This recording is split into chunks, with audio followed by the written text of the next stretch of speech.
សម្រាប់គោដៃក៏លើទៅគោទី2ចូល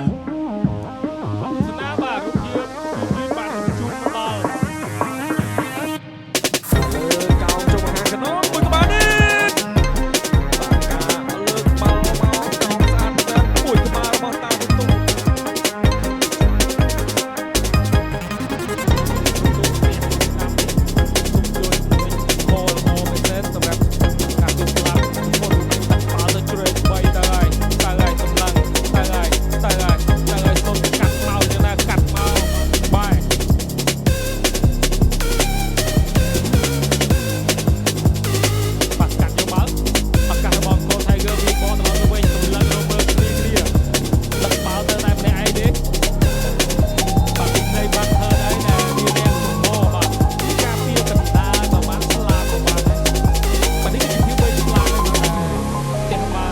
ទៅកំជួនមកខាងក្រោមទម្លាក់មកល្ម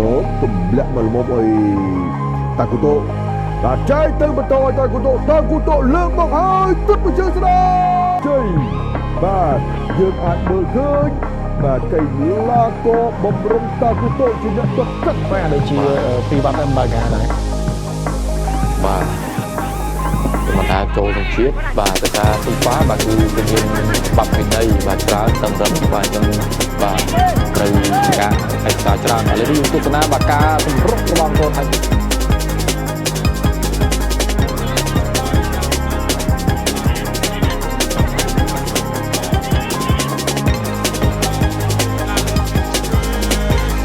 មួយក្បាលនេះចូលតែខាងនេះស្វាយរៀងបាទគឺនឹងត្រូវអីយ៉ាមួយជើងចាប់ជាប់ដោយវីរៈតារាអីយ៉ាខ្លួនស្នៀតចាប់សាច់ទៅមិនគាត់មកជើងពីវីរៈតារាទៅចាប់មកសាទៀតអត់ជាប់បាទហើយក៏បោះមកដល់ជើងបាទលើកចូលមកខាងក្នុងហើយក៏បាទទប់បាល់បាញ់ឡោលើកទៅម្ដងឱកាសត្រង់នេះហើយយើងមើលកន្លែងនេះបាទទប់បាល់ស្ដាច់បាញ់ឡោហើយក៏កាត់មកបាន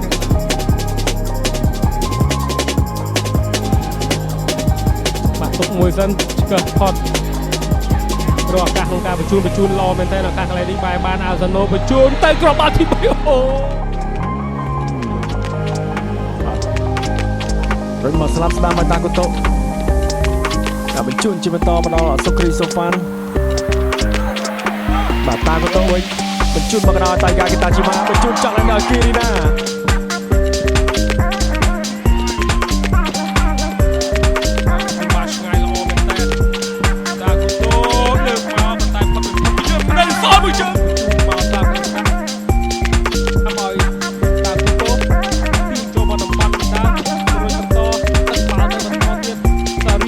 โรด